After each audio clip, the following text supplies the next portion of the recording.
श्री राम जय राम जय जय राम, श्री राम जय राम जय जय राम, श्री राम जय राम जय जय राम, श्री राम जय राम जय जय राम, श्री राम जय राम जय जय राम, श्री राम जय राम जय जय राम। जय जय गिरवर राज किशोरी, जय महेश मुख चंद चकोरी, जय गज बदन खड़ानन माता, जगत जननी दामिनी दुत गाता। नहीं तो आदिवात अवसाना, अमित प्रभाव वेद नहीं जाना। भव भव विभव पराभव कारिणी, विश्व विमोहनी विश्व विहारिणी, देवी पूंजी पद कमल तुम्हारे, सुर मुनि सब होई सुखारे। ये आज नवरात्रि, बसंती नवरात्रि का ये तीसरा और चौथा दिन एक साथ है। ऐसा बताते हैं कि आज चंद्रघंटा देवी का उद्भव हुआ और साथ साथ स्कंद माता का भी, कुष्मांडा माता का भी चर्चा की जा रही है। आपके सामने चंद्रघंटा का चित्र सामने दिखाई पड़ा। देखें आप, चंद्रघंटा ही लिखा हुआ मुझे लगता है। चंद्रघंटा सामने दिखाई पड़ा, ये चंद्रघंटा है। माता जी लिखा हुआ है चंद्रघंटा। और इन रूपों में यहाँ शैलपुत्री का भी हम लोगों ने देखा था। इसके बाद कुष्मांडा देवी का चित्र भी सामने दिया हुआ।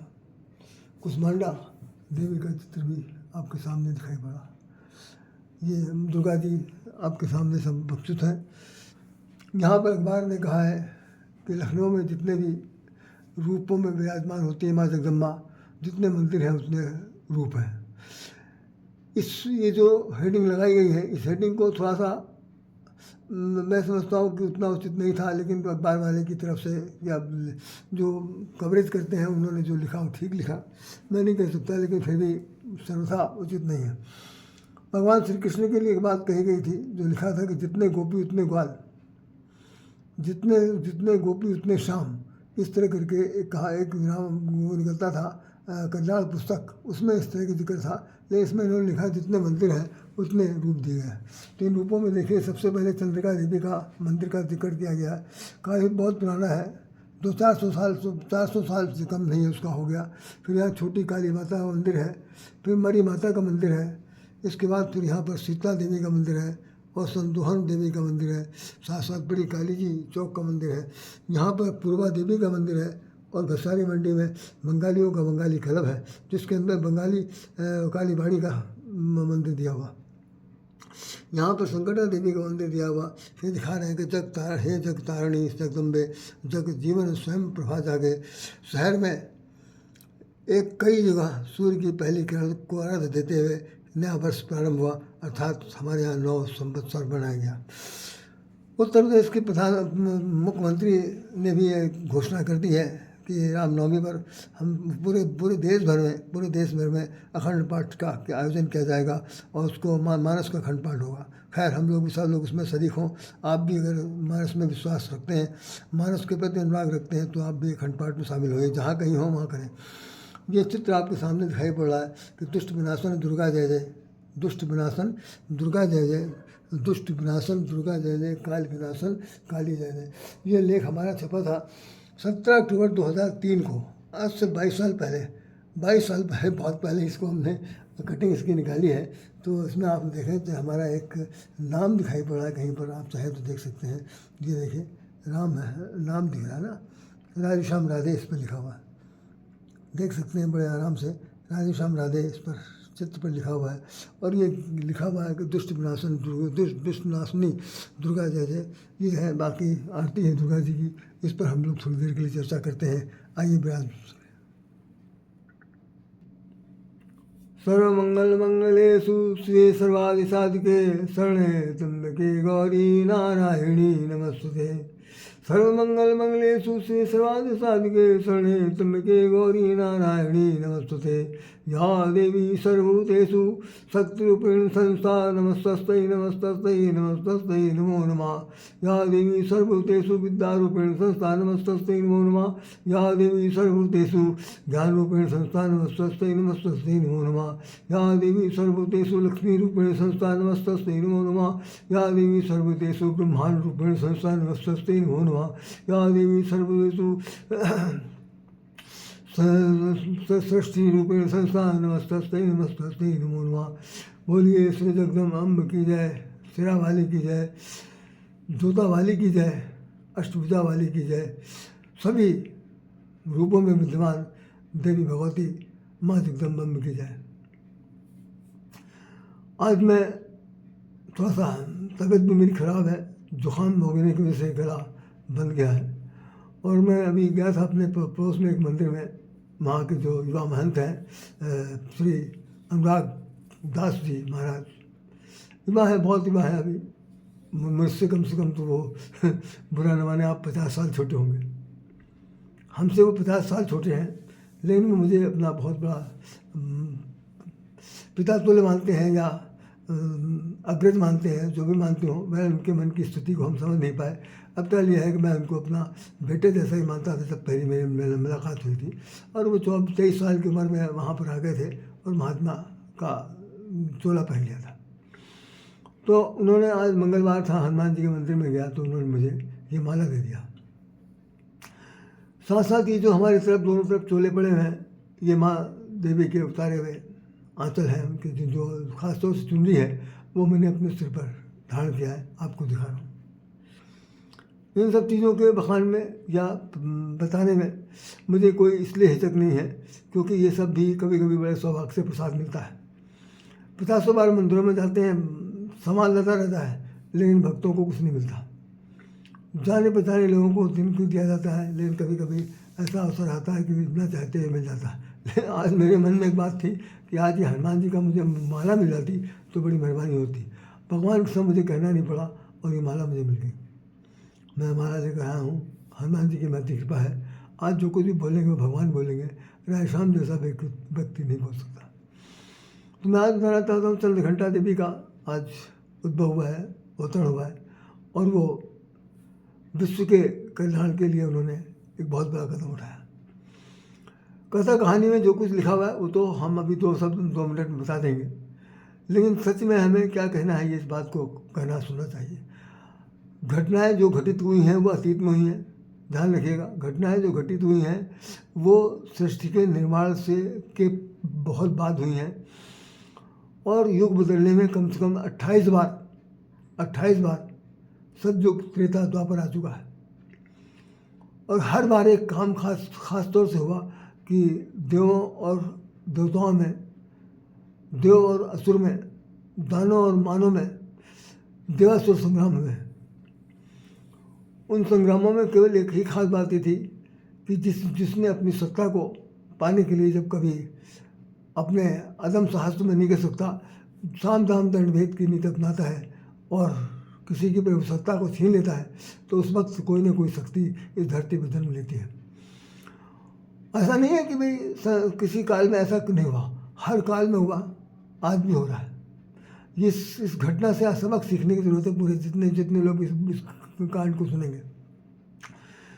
तो चंद्रघंटा के उत्पत्ति का जो निचोड़ तत्व बताया गया, उसमें ये बात बताई गई है कि जिस वक्त देवासुर संग्राम शुरू हुआ, राक्षसों के जो राजा, जिन्हें महिषासुर कहते हैं, अभी मैं महिषासुर के बारे में 2 दिन बाद बताऊंगा, लेकिन फिर भी अभी तो यही सुन लीजिए।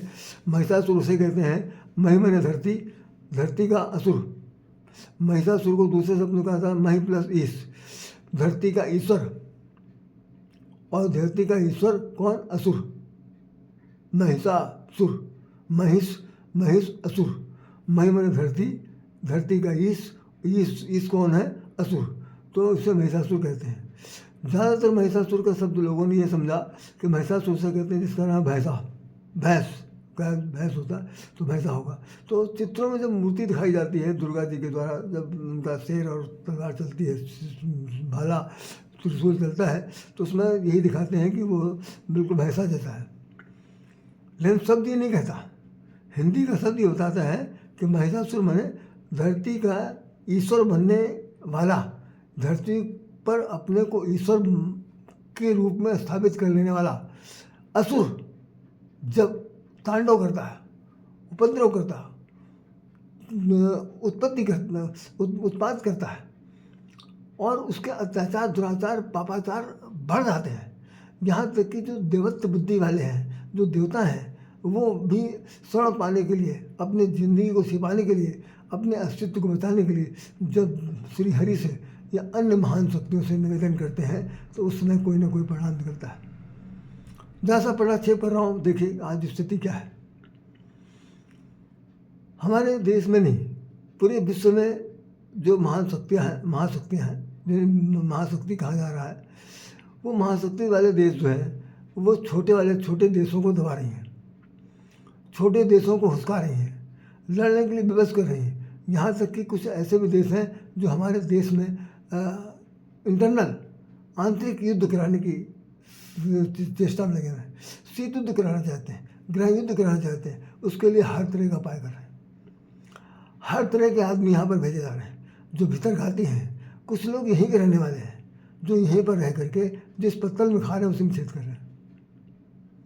तो अब क्या है, अब आसुरी प्रवृत्ति तो हम तो अब बता रहे हैं आपको सतयुग की बात, लेकिन आसुरी प्रवृत्ति तो सतयुग में भी थी, त्रेता में भी थी, द्वापर में भी है और कलयुग में भी है, और ये बराबर रहेगा। तो देवताओं से और असुरों से ये धरती मुक्त नहीं हुई है। देवत्व बुद्धि का जब हनन होने लगता है तब उस वक्त ये स्थिति होती है, कोई किसी न किसी चीज़ का जन्म हो जाता है। तो जैसे गोस्वामी जी ने रामचरितमानस में लिखा है कि बाढ़े निश्चर चोर ज्वारा दे लंपट परधन परधारा माँ नहीं मात पिता नहीं देवा स्वाधीन सन करवावे सेवा। भगवान शंकर पार्वती जी को कथा सुनाते समय बता रहे हैं कि निजा बाढ़े निश्चर बाढ़े निश्चर अति अपराधा बाढ़े बाढ़े निश्चर।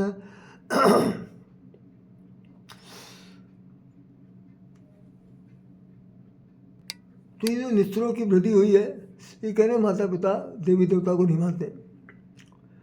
आज भी हमारे देश में एक ऐसी स्थिति है जिसमें कि जो जिन्हें हम लोग कुछ कह रहे हैं, नाम क्या लें हम, आप लोग सब समझ लीजिएगा, कहना से भी है कि हमारी मूर्ति पूजा को, हमारे मंदिरों को, हमारे खान पान को, हमारे हर खान पान के उत्पाद में वो जहर घोल रहे हैं, मलमूत्र मिला रहे हैं, हर तरह से भ्रष्ट करना चाहते हैं।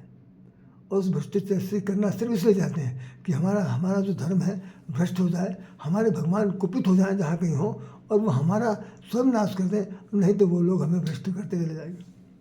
उस स्थिति में हमें भी भगवान से निवेदन करना है, अपने समूह को, जिसे हम सनातनी कह रहे हैं, उन सबको जागृत करने की चेष्टा की जा रही है।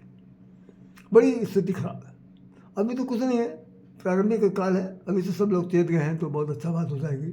तो हुआ कि जिस वक्त देवासुर संग्राम हुआ, देवताओं के राज्य को, इंद्र के सिंहासन को उसने महिषासुर ने छीन लिया। तो सारे देवता जान बचा करके जब भागे तो भाग कर, ऐसा देवता को आप ये ना समझिएगा कि भाई वो जो उड़नछू होते हैं आकाश में घूम रहे हैं, कहीं कह रहे हैं, कुछ नहीं, ऐसा नहीं। देवता हम लोग भी हैं, कई बार हम लोगों के यहाँ घरों में जब कभी कोई बहुत अच्छा काम करता है तो उससे कहता है अरे भाई ये तो बिल्कुल भगवान देवता है, देवता जैसा है।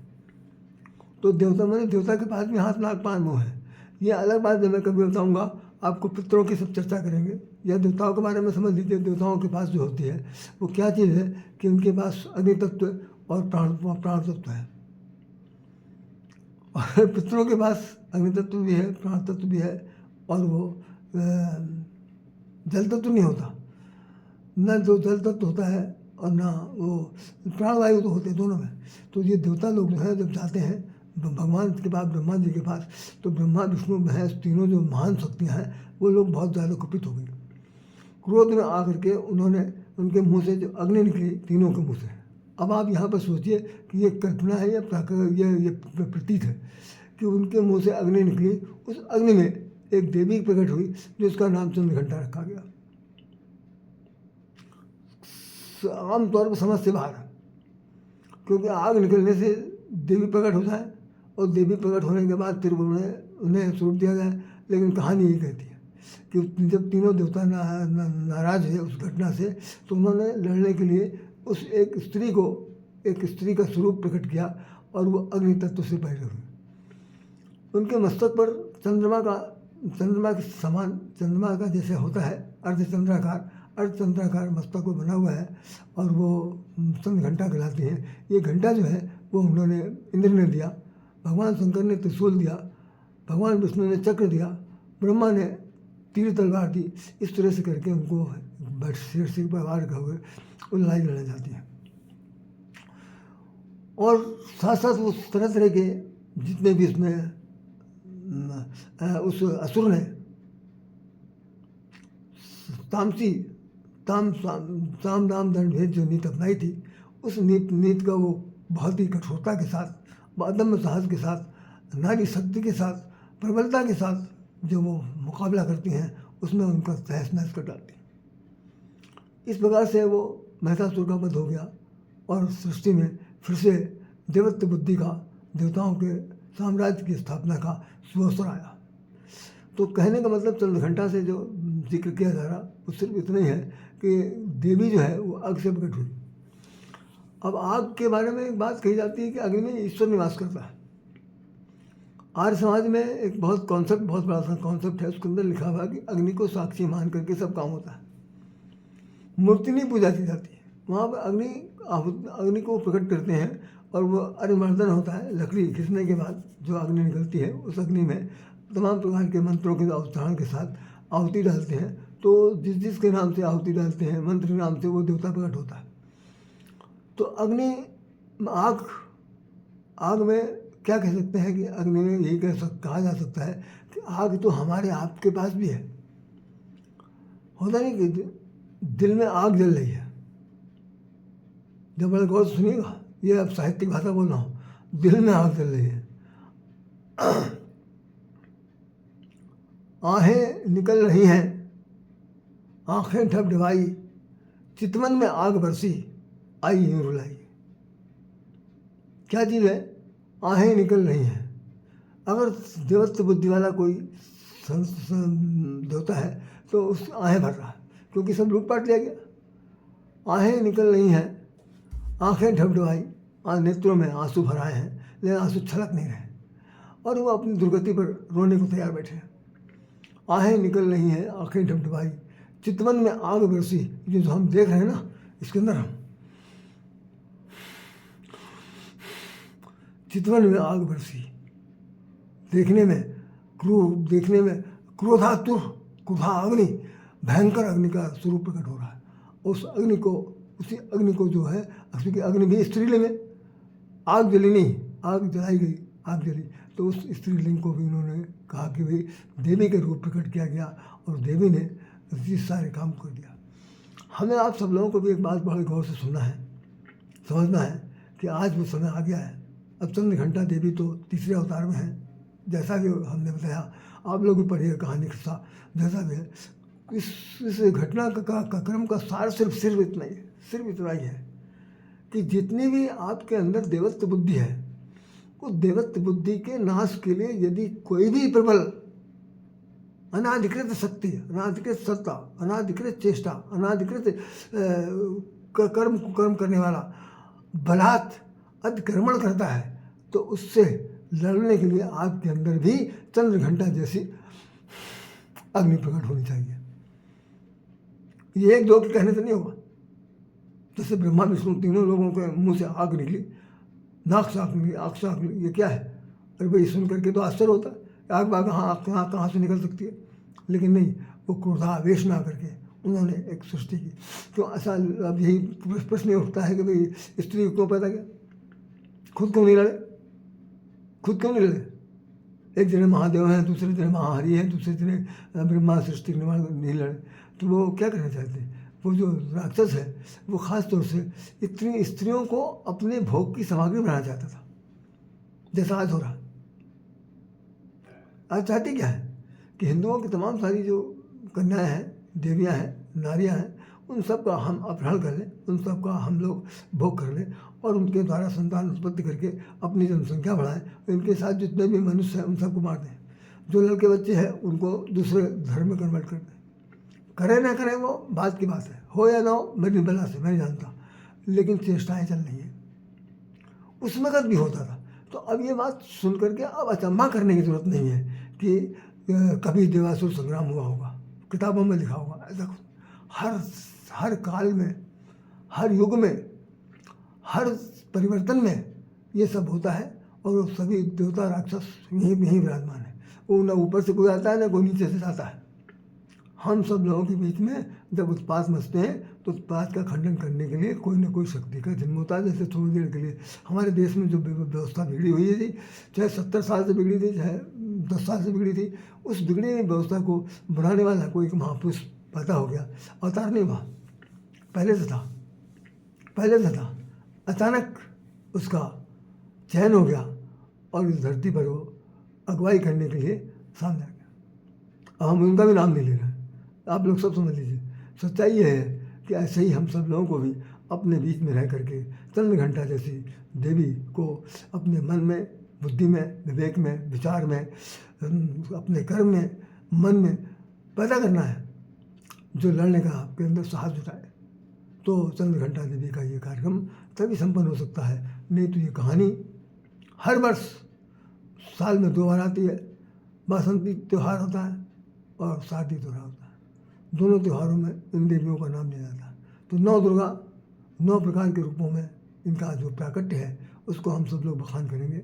आज मैं यही पर विराम देता हूँ और आप सबसे निवेदन करता हूँ कि चंद्रघंटा देवी का नमस्कार कीजिए, प्रणाम कीजिए और अपने मन में सात्विक बुद्धि का जगाइए, लड़ने की क्षमता जगाइए। अपने अस्तित्व के लिए लड़ाई लड़ने के लिए सात्विक बनिए, तभी काम हो सकता है। जय श्री राम।